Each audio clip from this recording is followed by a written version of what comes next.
안녕하십니까. 11월 4일 유튜브 영상 제작을 시작하겠습니다. 먼저 잔고부터 살펴보겠습니다. 오늘 잔고는 623만원입니다.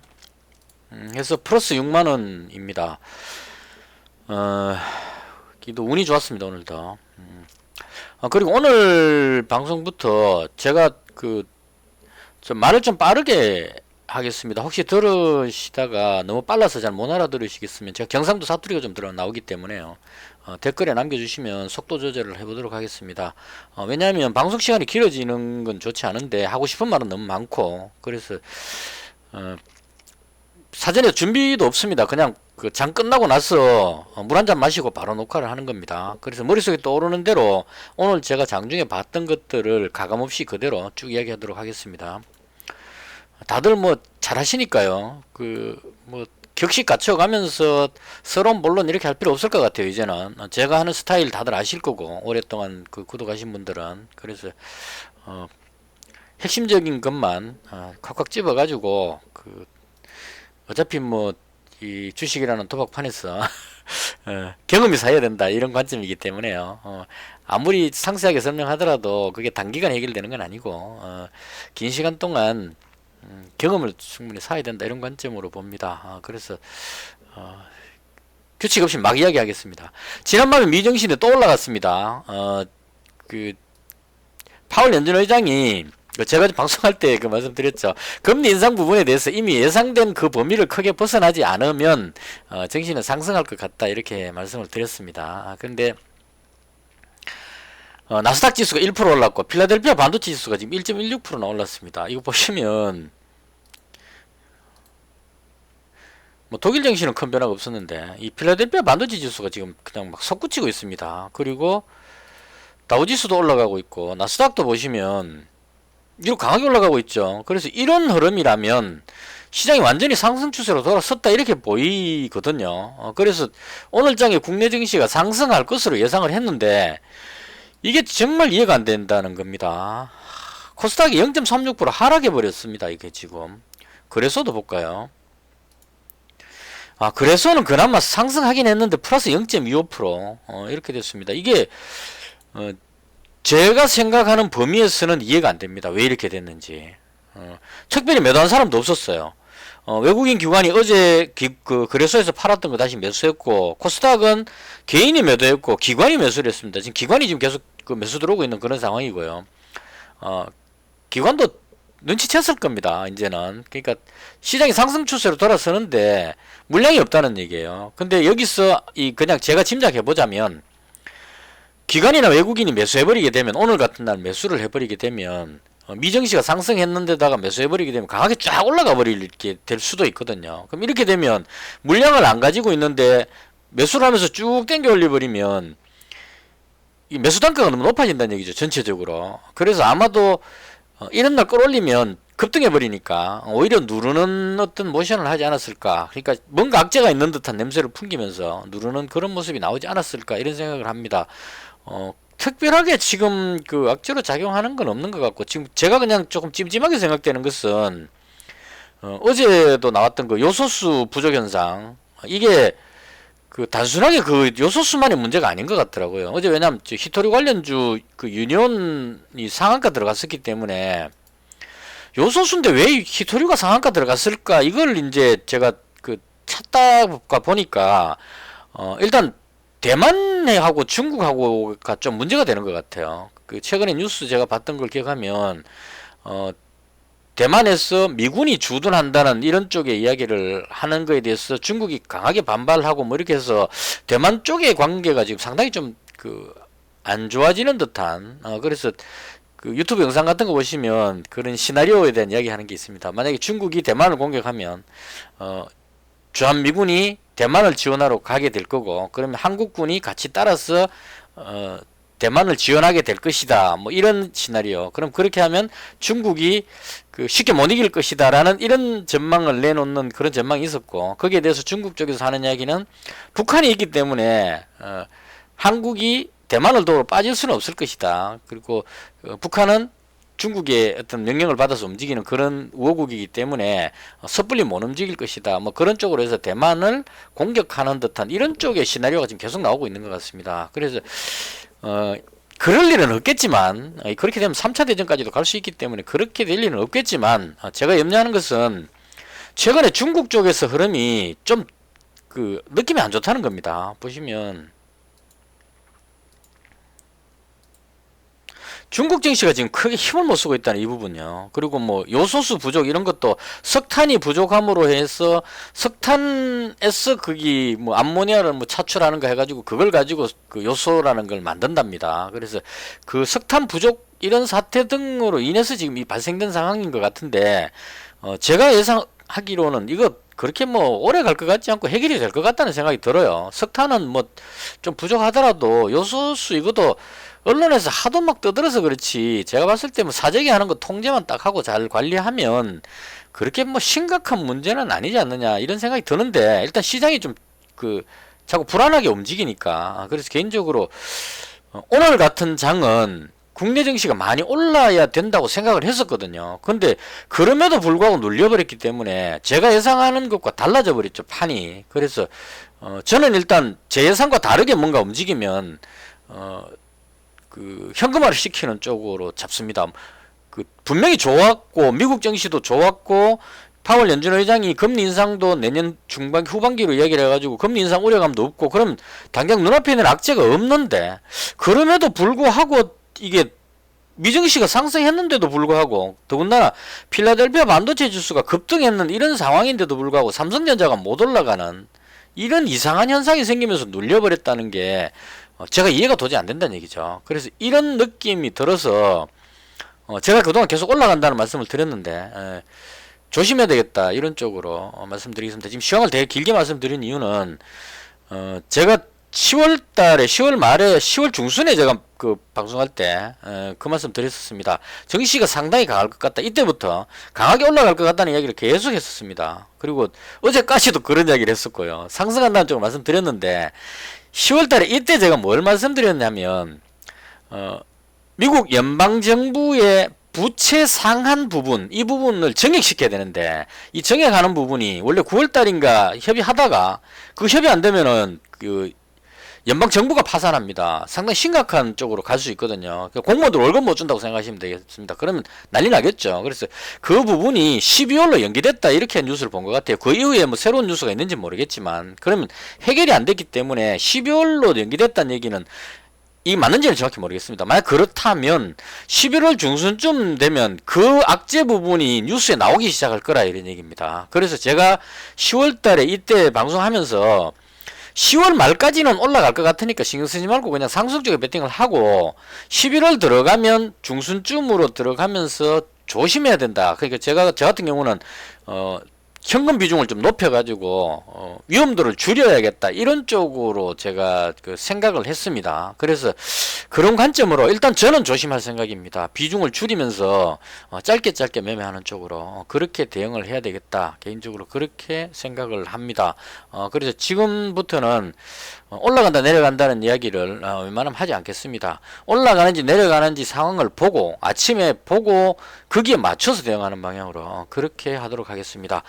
시장이 가장 좋아야 될 날 거꾸로 내려갔다는 이 부분이 개인적으로 상당히 부담스럽다 이렇게 정리를 하겠습니다. 좀 길게 설명드렸는데요. 제가 말이 길어질 때는 잘 모른다로 정리하시면 맞을 것 같아요. 그래서 일단은 상승한다는 쪽의 의견을 이제는 정리를 하고 방향을 잘 모르겠다 조심해야 되겠다 이런 쪽으로 정리하겠습니다. 자, 그 다음 종목에 대한 부분인데요. 특징적이었던 것부터 먼저 말씀을 드릴게요. 요소수 이야기가 계속 나오는 것 같습니다. 오늘도 YTN 뉴스 떴는데 그 화물차 운전기사까지 인터뷰하면서 심각하다 했는데 오늘 무슨 뉴스가 나왔냐면 그 제가 어제 방송하면서 그 말씀 드렸죠. 제 기억에 요소 비료가 생각이 났었거든요. 그 밭에 요소 비료를 직접 뿌려봤기 때문에 제가 그 저희 집이 옛날에 그 과수원을 했기 때문에 묘목을 갖고 있기 때문에 그 벼농사하고 다 했습니다. 그럼 비료를 뿌려야 됩니다. 비료 안 주면 안 되거든요. 그 비료 뿌리는 그 중에 복합 비료가 있고 요소 비료가 있어요. 요소는 이 성장을 잘하는 질소 개념의 어떤 그런 거지 싶은데 그 잘 자라게 하는 게 요소입니다. 복합 비료는 영양분을 함유해서 이렇게 주는 거고 요소는 쑥쑥쑥 키 크게 하는 이런 쪽의 비료로 알고 있거든요. 이게 중요한 건 아닌데.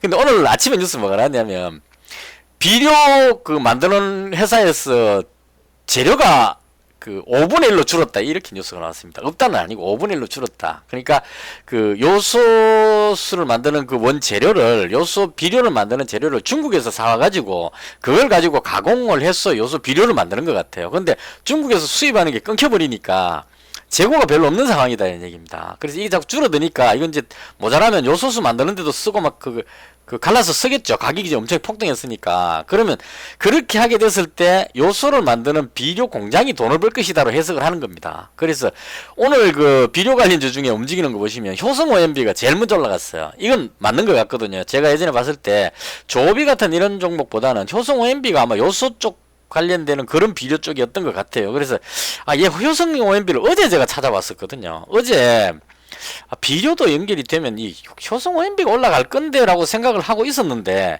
어제 못 올라가더라고요. 그 뭐 조비 같은 이런 종목이 오히려 더 강해 보이고 남해학 이런 종목이 오히려 어제 더 강했습니다. 어제. 그래서 얘들이 강하고 효성 OMB가 못 올라가길래 얘 아닌가 그러고 놔뒀는데 아침에 쭉 땡겨려면 급등해 버렸습니다. 보시면 이렇게 올라가 버렸습니다. 못 따라가죠 여기서는. 그래서 맞았구나. 또 헛발질 했네 이렇게 또 한숨을 한번 쉬었습니다. 이게 제가 하고 있는 게 생각을 해서 매매하는 거기 때문에 그냥 차트 그림 이런 거 보고 하는 걸 잘 못합니다. 저는 손이 느려서. 그래서 차트 잘 하시는 분들은 그냥 차트 이렇게 몇 개 띄워놓고 모니터 두세 개가 띄워놓고 확 올라가는 거 나오면 잽싸게 들어가고 그 다음에 이제 판단하죠. 계속 올라가면 이제 그 대박 나는 거고 안 올라가면 손절하고 뭐 이런 그 방식 그렇게 하는데 저는 그렇게 하지 않고 그냥 요소수가 부족하니까 관련주가 뭐가 있을까 해서 쭉 봤는데 그나마 비료 관련주로 생각해서 어제 봤었는데 오늘 갑자기 얘가 땡겨버리는 바람에 예상하게 들어가고 그 다음에 또 그 관련되는 비료주들을 다 등록을 했어요. 해놓고 이제 지켜봤는데 이 대유라는 종목이 대유도 그 비료 맞는데 이러고 있었는데 얘는 그냥 그 아닌 척 하고 있다가 물론 이제 한 8%가 10% 정도 뜨고 있긴 있었어요. 18% 정도 뜨고 있었습니다. 이따가 마지막에 확 당겨 올려갖고 얘가 상한가 먼저 들어가 버렸습니다. 그래서 결과적으로 그 요소 그 부족 현상으로 인해서 비료 관련주들이 수혜를 볼 것이다 해서 올라갔는데 저는 일단 놓쳤기 때문에 효성 OMB를 잡았다면 그냥 가져갔겠지만 놓쳐버렸기 때문에 그냥 포기를 합니다. 그리고 개인적으로는 아직까지 그 요소 부족이 그렇게 장기화되지는 않을 것 같다. 뭐 이런 생각이 듭니다. 충분히 생산 가능하지 싶은데요. 그래서 일단 워낙 심각하게 떠들고 있지만 저는 개인적으로 여기서 들어가고 싶지는 않습니다. 여기라면 몰라도. 그리고 오늘 제가 손실봤던 그러니까 수익이 줄었던 가장 큰 이유는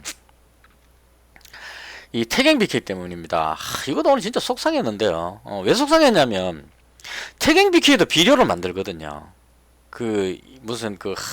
여튼 땅에 어때갖고 친환경적인 방법으로 비료 생산하는 걸로 알고 있습니다. 그래서 제가 욕심이 별로 없었어요. 저는 그냥 비료 관련주들이 올라가니까 효성 OMB하고 다 올라가니까 남해학도 올라가니까 얘도 비료를 생산하니까 올라가지 않겠나 싶어서 아침부터 잡기 시작했습니다. 여기서 보시면 이거 정말 억울합니다. 오늘은 비료 관련주 다 가면 그냥 원래 제가 개인적으로 태경비키를 좋아했기 때문에 일봉 딱 때우니까 여기 지금 위에 매물도 별로 없고 해서 이렇게 조금만 밀어 올리면 한 요 정도까지 6,000원까지는 먹을 수 있겠다 싶어서 그렇게 들어갔었어요.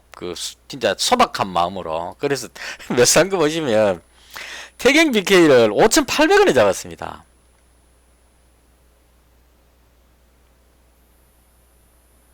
여기쯤에서 잡았습니다. 그러니까 요렇게 타고 나서 돌아 올리길래 요쯤에서 잡았습니다. 요거 비료 관련주 올라가면 6,000원까지는 갈 것이다. 그래서 개인적으로 한 요 정도만 먹자 이렇게 생각하고 들어갔습니다.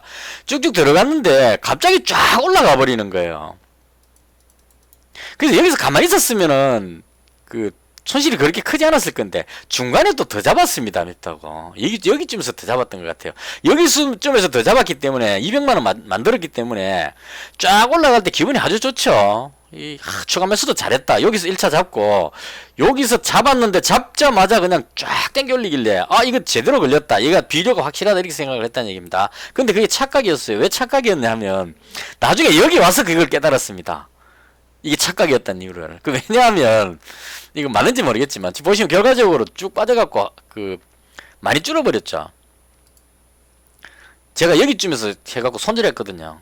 여기서 샀다가 여기 사고 여기 샀다가 여기 손절하니까 오늘 손실이 여기서 손실이 발생했습니다. 이거 손실 아니었으면 또 수익이 더 컸겠지만, 그래서 이 손절을 그 했던 이유는 비료는 맞는데 얘가 요소가 아닌 것 같아요. 그러니까 친환경적으로 뭔가를 생산하는데 요소를 가지고 생산해야 지금 요소 품귀 현상이니까 비료가 그 핵심이 아니죠. 지금 비료가 핵심이 아니고 요소가 핵심인데 얘는 요소는 아닌 것 같아요. 그래서 이게 쭉 당겨냈다가 빠지는 거는 세력들이 한타 해먹었다 이렇게 보여지는 것 같습니다. 제 생각에 지금 이런 건 너무 많이 당해가지고요. 제가 쫙 꼬리 올렸다가 빠져가지고 그 오히려 손실 봐버리는 그 이거 지금 그 코프라도 예전에 당했었고, 물론 이제 심하게 당하진 않았지만 이건홀딩스도 한번 당했었고 이런 현상 많이 당했거든요. 꼬리에.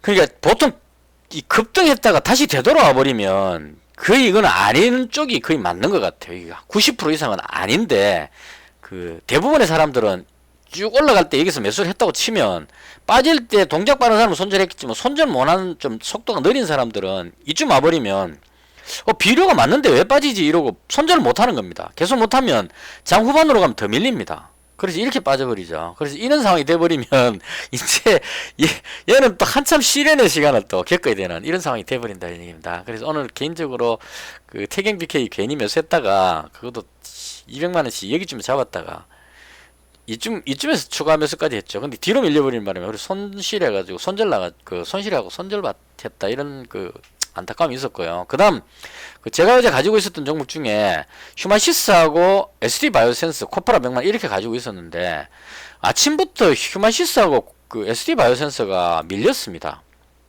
그냥 뭐 오늘 제가 좀 다른 거 할 일이 있어가지고 하고 나서 9시 한 5분쯤인가 이 컴퓨터를 켰거든요. 이렇게 돼버린 겁니다.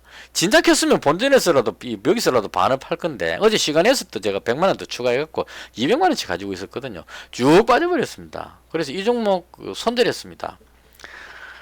가슴 아프지만 왜냐면 이제 그 상황이 안 좋으니까 휴마시스하고 SD바이오인데 그 개인적으로 휴마시스에 조금 더 신뢰가 있기 때문에 이 종목을 버릴 수는 없고, 그래서 둘 다 가져가기는 지금 부담스럽고, 왜냐면 오늘 그 진단키트 관련주들이 다 밀려버렸기 때문에 확진자가 많음에도 불구하고 지금 확진자 숫자가 오늘도 2,400명대 나왔죠. 지금 이런 추세로 그냥 주말까지 계속하면 다음 주에는 한 4,000명대까지 다음 주 수요일쯤에 나올 것 같은데요. 그래서 그때까지 갈 때까지 가보자 이러려고 생각을 하고 있는데 밀리니까 이걸 또 그대로 다 보유할 수가 없었어. 그래서 SD바이오를 손절을 했습니다.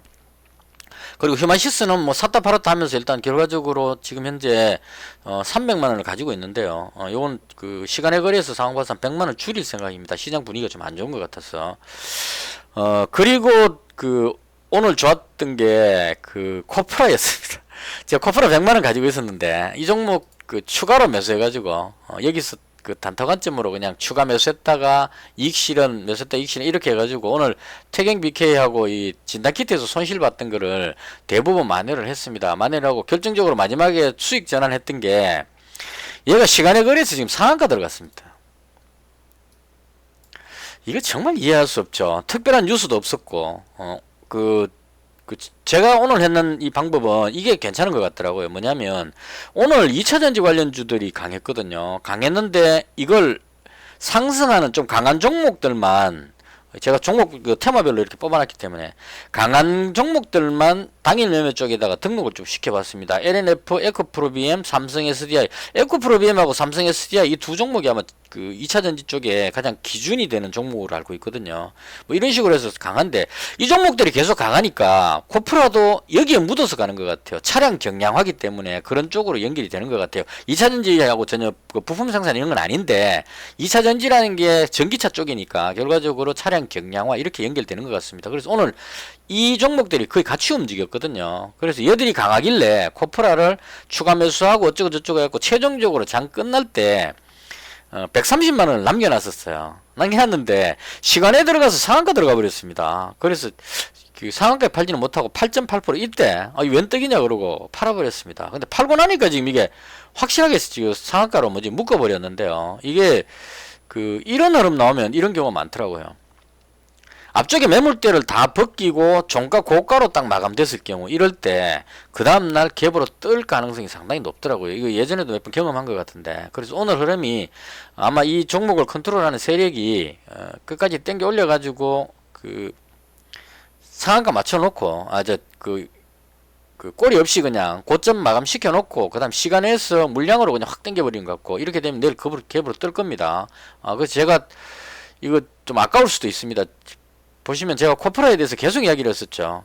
여기서부터 계속 이야기를 했는데, 이런 현상 생기고 나면 이렇게 해가지고 그 다음에 한참 날아가더라고요, 이게 제 경험상. 그래서 오늘 일단 10% 먹고 빠졌고요. 내일 만약 갭으로 뜨면 담은 한 뭐 50만원이나 100만원이라도, 왜냐면 오늘 그 상한가에서 매도를 했으니까 내일 갭으로 뜨면 다시 좀 잡든지, 일단 오늘은 정리하고 싶었습니다. 왜냐면 손실이 발생돼 있었기 때문에 손실로 마감하기 싫어가지고, 내일 더 먹을 수 있겠지만 일단 손실로 마감하기 싫어서, 여기에 마이너스 얼마 이거 하기 싫어가지고, 그때까지 마이너스 5만원이었거든요. 마이너스 5만원이었는데 이걸 마지막 시간에 거래해서 해갖고 플러스 6만원으로 확 바뀌어버렸습니다. 그래서 이거 하려고 그냥 오늘 챙기자.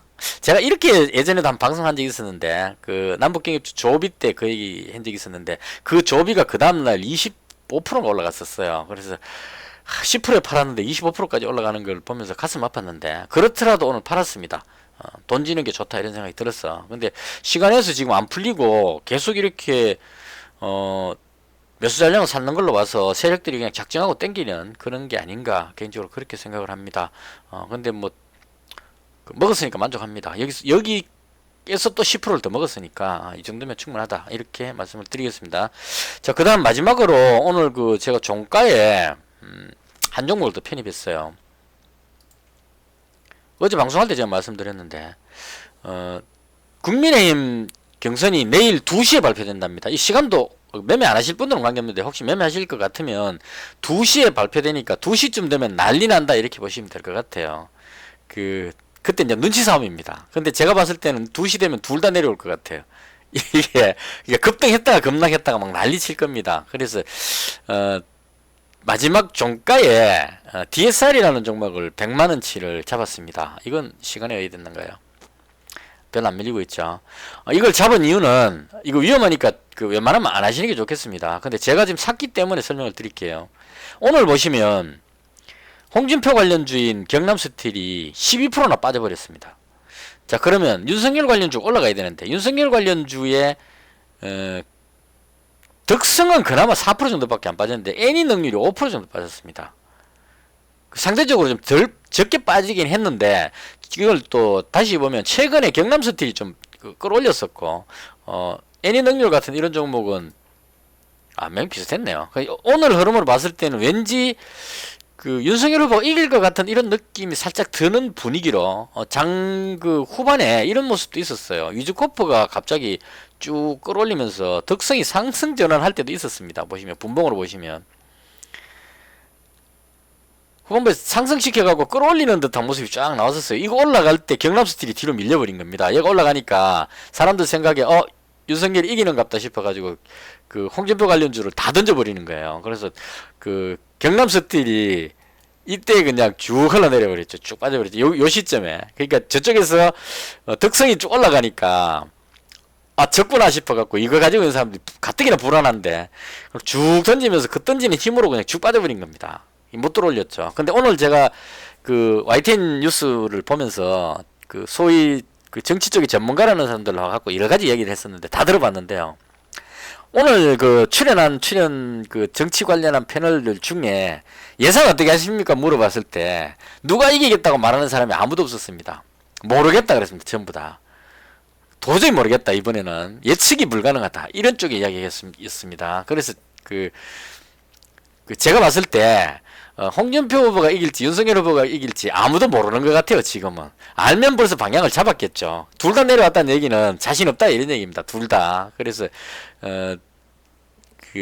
저는 윤석열 후보가 조금 유리하지 않나 하는 생각을 했는데 오늘 나온 사람들 이야기 들어보니까 그것도 아닌 것 같아요. 그래서 둘 다 아직까지 잘 모르는 상황이고, 이건 아마도 2시에 발표니까 2시 돼 갖고 결론 나오는 게 아니고 그 전에 미리 이제 당직자들은 알겠죠. 그 집계하는 사람, 그, 전부 취합해갖고 누가 이겼는지 이렇게 계산하고 할 거 아닙니까? 그럼 그쪽에 있는 사람들은 그 내용을 보기 때문에 적어도 한두 시간 전에, 한 2시간 전에는 이 느낌이 올 겁니다. 빠르면 한 10시쯤 되면 그때부터 하면 그 통밥을 잡을 거예요. 그 결과에 대해서. 아니면 오늘 저녁쯤에 벌써 하면 그 집계 거의 다 되니까, 여론조사 거의 오늘 끝나는 거 그렇죠. 그럼 다 되니까 그 실무자는 안다는 얘기입니다. 그럼 그 주식 투자하는 큰 손 같으면, 돈 많은 사람 같으면 그게 줄다 가지고, 혹은 뭐 그쪽에 일하는 사람 누구 아는 사람 통해 갖고 대충 어떤지 통밥이 나올 겁니다. 그럼 그 사람들이 내일 아침부터 움직일 거란 얘기죠. 근데 그 사람들이 알더라도 자기들 아는 대로 잘 안 움직입니다. 일부러 반대 모션을 취할 수도 있어요. 이게 함정입니다. 그러니까 아침에 막 내려가고 있다가, 지난번에 오세훈 시장하고 안철수 그 후보 서울시장 선거 할 때도 그랬었어요. 한쪽이 쭉 올라가고 반대쪽이 쭉 내려오다가 막상 뚜껑 열 때 되니까 이게 반대로 뒤집혀 갖고 쫙 올라가, 이런 식으로 왔다 갔다 합니다. 그러다가 거의 다 와가면 확실하게 당선하는 쪽으로 확 당겨버립니다. 그러니까 이게 아마도 내일 그 한 10시쯤 되면, 그때부터 장 시작하면 바로 나올 겁니다. 아마 그 세력들이 쭉 당겨 올리면 일반 투자자들은 이 사람이 이겼는가 보다. 예를 들어 윤석열 관련주로 쭉 당겨 올리면 윤석열 이겼는가 보다 싶어갖고 그냥 추격 매수를 막 하거든요. 당선되면 대박 날 줄 알고. 그럼 쭉 올라가면 상대 쪽 종목은 또 막 던집니다. 왜냐면 얘가 이긴 것 같다 싶으면 불안해 갖고 던지죠. 그렇게 쭉 하다가 어느 정도 갔다가 멈추고 나서 반대로 또 쭉 움직입니다. 이런 식으로 막 급등락을 하게 될 가능성이 높습니다. 그래서 이걸 대응하기는 어렵고, 제가 했는 것은 딱 100만 원만 버리자, 이런 생각을 했어요.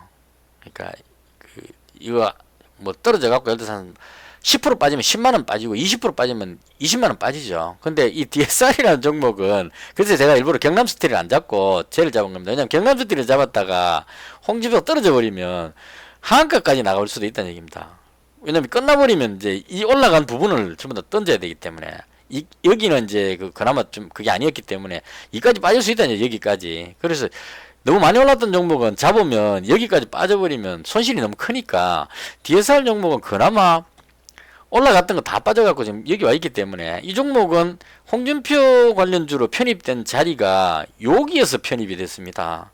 요전에 그냥 유승민 관련주 뭐 이런 식으로 해갖고 왔다 갔다 하다가 이날 올라갈 이때부터 홍준표 관련주로 들어갔었거든요. 그래서 홍준표 관련해서 올라간 건 여기서부터 올라갔다는 얘기입니다. 올라갔는데 다시 여기까지 내려왔기 때문에, 만약에 홍준표 후보가 떨어지더라도 당장 그날은 충격을 받을 겁니다. 떨어졌다 그러면 쭉 빠지겠죠. 쟤들이 빠지니까 빠지겠지만, 빠지면 덜 올리는 힘이 있어가지고 한 이 정도 선은 지키지 않을까, 개인적으로. 줄 한번 끊어볼까요? 여기 정도는 지키지 않을까. 그럼 이 정도 빠지는 부분에 대해서는 손실을 감안하고 그냥 이 종목이 제가 봤을 때 실적이나 모든 걸로 봤을 때 망할 기업은 아니고 실적 탄탄합니다. 그래서 빠져봐야 이 정도 빠질 거고, 그리고 나서 한 일주일 정도만 있으면 여기 가격대 정도는 회복할 것 같다, 그런 생각으로 잡은 겁니다. 이제 진짜 잡은 목적은 운 좋게 홍준표 후보가 당선이 됐을 경우에, 경선에서 이겼을 경우에 이 종목은 좀 많이 갈 것 같다, 이런 생각이 듭니다. 왜냐하면 만약에 홍준표 의원이 당선되고 나면 당장 내일은 장담할 수가 없어요. 예를 들어서 뭐 경남스틸이라든가 이런 종목들, 홍준표 의원이 이겼다 그러면 급등하는 모습이 나오겠죠. 쭉 나오다가 보면 매물대도 있고, 이제 대선이 경선이 끝났으니까 재료 노출 이래 갖고 다시 내려와 버릴 수도 있다는 얘기입니다. 왜냐면 너무 많이 올랐기 때문에. 근데 DSR 같은 종목은 이 개인적인 생각입니다. 어디까지나. 만약에 홍준표 의원이 이겼을 경우에 여기서 방향을 돌릴 거고요. 돌리고 나면 이제는 대선으로 가야 된다는 얘기입니다. 이재명 후보하고 붙어야 되는 상황이 되기 때문에 재료가 끝나지 않았다, 이런 관점으로 해서 쭉 올라가지 않을까. 그래서 더블 먹자, 이런 마음으로 잡았습니다. 근데 이건 어디까지나 제가 쓰는 소설이고, 이렇게 됐으면 좋겠다 하는 마음으로 그냥 100만 원을 잡았습니다. 제가 머릿속에 생각했던 걸 그대로 다 알려드리는 거예요. 그래서 일단 다시 정리를 하면, 오늘 시장이 미정시를 보나 여러 가지를 보나 지금 현재 미국 선물 지수도 좋고 공포 지수도 아주 낮고, 모든 면에서 오늘 국내 증시는 상승했어야 된다고 생각을 합니다, 개인적으로. 근데 상승해야 되는 날인데도 불구하고 밀렸기 때문에 뭔가 찜찜하다, 이런 생각이 들어서 제가 염려했던 11월 지금 첫째 주 지나고 다음 이제 내일 금요일 돼버리죠. 내일 금요일 되면 또 어떤 문제가 있냐면 주말 효과 이런 걸로 해서 또 만약에 미증시가 오늘 저녁에 꺾여버리게 되면 많이는 아니라도 꺾여버리면 내일 국내 증시 올라가기 또 힘들어지는 상황이 생길 수 있습니다. 그렇게 돼버리면 다음 주 들어가게 되면 이제 좀 그 악재들이 서서히 나타날 수 있는 중국의 흥다그룹 부분도 그냥 돌아오는 부채를 자꾸 갚는다고 해서 해결될 게 아니고 320조에 대한 그 막대한 부채를 해결해야 되는 문제가 있기 때문에 그런 악재 부분, 그다음 그 연방 정부의 어떤 그 정액 부분, 그리고 금리 인상 부분, 이런 것들, 금리 인상은 약간 딜레이드 있지만 이런 것들을 종합해서 좀 악재가 나올 가능성이 있지 않을까, 이런 관점으로 이제 그 다음 주부터는 비중을 한 50% 정도만 잡고, 그러니까 그 보유 비중을 지금 오늘 가지고 있는 게 400만원 가지고 있고 현금 200만원이죠. 이것도 좀 과한 편입니다. 그냥 한 300만원 정도만 주식을 가지고 있고 나머지 300은 현금 가지고 있는, 이런 식으로 해서 아침에 장 시작하고 나서 상황을 지켜보고, 그러니까 아침 장 딱 시작하고 나면 이 흐름이 대충 길이 방향이 나오거든요. 오늘도 보시면 코스닥이 아침에 5분봉입니다. 딱 시작하니까 미증시가 좋았기 때문에 다들 매수하려는 사람이 많아갖고 갭으로 뜨죠. 근데 그러고 나서 쭉 누르면 이런 모습이 나오면 이날은 웬만하면 매수하지 않는 게 좋겠다, 뭐 이런 식으로. 매수를 꼭 하고 싶다면 충분히 빠지고 나서 방향 돌릴 때, 이럴 때 그냥 그 다음날을 보고 매수를 하거나 이런 식으로 당일 매매 쪽에 치중해서 그렇게 대응을 해볼 생각입니다. 뭔지 모르겠지만 느낌이 좀 그렇습니다. 이거 당장은 잘 안 맞지만 제가 조금 느낌이 안 좋다는 생각이 들고 나면 내일 당장 약재가 터져갖고 쭉 빠지는 게 아니고 한 2, 3일 지나고 나면 그게 현실이 되는 경우가 많더라고요. 그래서 일단 조심하자, 이렇게 생각을 합니다. 그래서 그런 관점으로 보유 비중을 많이 줄였고요. DSR은 내일 승부 한번 볼 수 있는 종목이라서 그런 관점을 가지고 있고, 휴마시스는 비중을 좀 줄여야 되겠다는 생각이 조금 듭니다. 이거 저런 것도 있어요. 여기까지만 할게요. 어제 제가 코프라를 매도를 안 하고 가지고 있었거든요. 보시면 어제 것까지 딱 보시면 이게 정말 정말 그렇다는 겁니다. 지금 우리나라 정치가 이게 지금 너무 좀 그런 것 같아요. 오늘 이 태경 BK도 마찬가지였죠. 그냥 정상적이라면 그냥 이렇게 가면 됩니다. 근데 이걸 그냥 확 당겨 올려가지고 이렇게 올라가면 그냥 시장가로 막 매수를 때리는 것 같아요. 단타하시는 분들이. 그러니까 가격 치고 수량 치고 하는 사이에 올라가 버리니까 이렇게 올라가면서 상한가 들어간다 싶어서 그냥 시장가로 막 매수를 던져버리면, 매수를 넣어버리면 시장가로 매수 넣으면 매물을 먹고 그냥 쭉 올라가 버리는 겁니다. 그러면 이거 제가 예상으로 그냥 추측해 보건데, 여기서 끌어올리던 사람들이 여기 위에쯤에 6천원대 위에쯤에 매도 물량을 쫙 사놓고 확 끌어올리면 시장가로 매수 쫙 들어오면 얘네들이 가지고 있는 물량이 다 체결이 돼갖고 이익 실현이 다 돼버린다는 얘기입니다. 다 되고 틀리고 나면 그 다음에 더 이상 사주는 사람이 없으니까 시장가로 미수 풀배팅 쳐 사람 입장에서는 쭉 가다가 다시 꼬리 달고 내려오면 여기 딱 오면 뭔가 잘못됐다는 생각이 든다는 얘기죠. 그러면 사주는 사람은 아무도 없고, 여기서는 세력들이 끌어올리기 위해서 샀기 때문에 올라갔지만 여기서 다 털어먹었다고 치면 이제 사주는 사람 아무도 없고 가만 놔둬버리면 점점 흘러내리죠, 서서히. 그러면 여기서 단타하는 사람들이 항상 경험을 많기 때문에 이 눌리면 또 꼬리 달고 그냥 피레침 맞아갖고 또 물린다 싶으면 막 손절하기 시작하는 겁니다. 그때 또 시장가로 막 던지겠죠. 이렇게 빠지는 겁니다. 이 5분봉인데요. 5분 동안에 이만큼 올라갔다가 다시 5분 만에 이만큼 되돌아왔다는 얘기입니다. 이게 지금 우리나라 주식시장의 현실이기 때문에 상당히 대응하기가 상당히 어렵습니다. 그 관점으로 보시면 코프라도 마찬가지예요. 어제 제가 억수로 팔고 싶었습니다. 왜냐하면 오늘 빼고 딱 보시면 특별하게 악재도 없는데 이까지 내려가 버리는 거예요. 그래서 이런 식으로 흘러내려가 버리면 아닌가 그러고 손절해 버리는 사람이 많다는 얘기입니다. 근데 어제와 오늘 사이에 이 코프라와 관계돼서 변화된 건 아무것도 없습니다. 근데 오늘은 아침부터 끌어올리는 겁니다. 또 이렇게 해서 꾸준하게 그냥 하루 종일 끌어올려 가지고 종가 맞춰놓고 나서 여기까지 해서 또 끝나면 또 그나마 또 이해할 수 있는데, 이렇게 해놓고 그 다음에 시간에 거래해서 상한가를 맞춰 놓는다는 겁니다. 이렇게. 그럼 내일은 또 갭으로 뜨죠. 갭 뜨고 나면 이 또 상한가 들어온 종목은 단타 하시는 분들이 시초가에 또 벌떼같이 들어옵니다. 왜냐하면 오늘 장 끝나고 나면 문자 막 날라옵니다. 이거 그 뭐죠, 그 장사하시는 분들, 그 사람들 끌어모아 갖고 돈 끌어모아 가지고 투자하는 이 그런 그 방송하는 사람도 많이 있다 하더라고요. 그 사람들이 이제 문자 보냅니다. 저도 많이 받습니다. 이거 내일의 유망주 그래갖고 코프라 이렇게 보낸다는 얘기예요. 그 뭐 상한가 5방짜리 이러면서 막 홍보합니다. 근데 누가 봐도 내일 갭으로 뜨죠. 이거는 오늘 상한가 들어가서 끝난다면 내일 갭으로 뜨는 겁니다. 그리고 이건 문자를 막 돌리면 그 문자 보고 나서 이 종목에 대해서 아무 생각 없던 사람들 입장에서 보면, 저는 이제 계속 여기서부터 했기 때문에 오늘 그 상한가에 매도까지 했기 때문에 이 종목을 알지만, 코프라 처음 들어보는 사람은 이 종목이 뭐 하는 종목인지도 모른다는 얘기입니다. 플라스틱 관련해서 차량 경량화의 어떤 그런 그 재료를 만드는 회사라는 것까지도 알 필요 없다는 거지. 그냥 코프라 그러면 이 뭐지? 그냥 뭐 이름 좋으네 이러고 그냥 바로 내 시초가에 이제 사는다고 보는 겁니다. 그래서 매수 막 들어오면 오늘 그 지금 그 동호회에서 막 그 찌라시 돌렸을 거기 때문에 내일 갭으로 뜰 거예요, 거의. 뜨면 이제 다 팔아먹는다는 얘기죠. 여기서 끌어올려 갖고 지금 그 벌써 10% 먹어놨죠. 내일 10% 뜨면 쭉 땡겨 올리면서 다 팔아먹고 빠진다는 얘기입니다. 그럼 또 원봉으로 쭉 빠져가지고 이 수많은 사람들이 물려가지고 손절하는 이런 식의 어떤 흐름이 지금 계속 반복돼서 나오고 있다. 그래서 대한민국 정신은 한마디로 엉망인데, 여기서 살아남으려면 경험을 많이 사야 됩니다.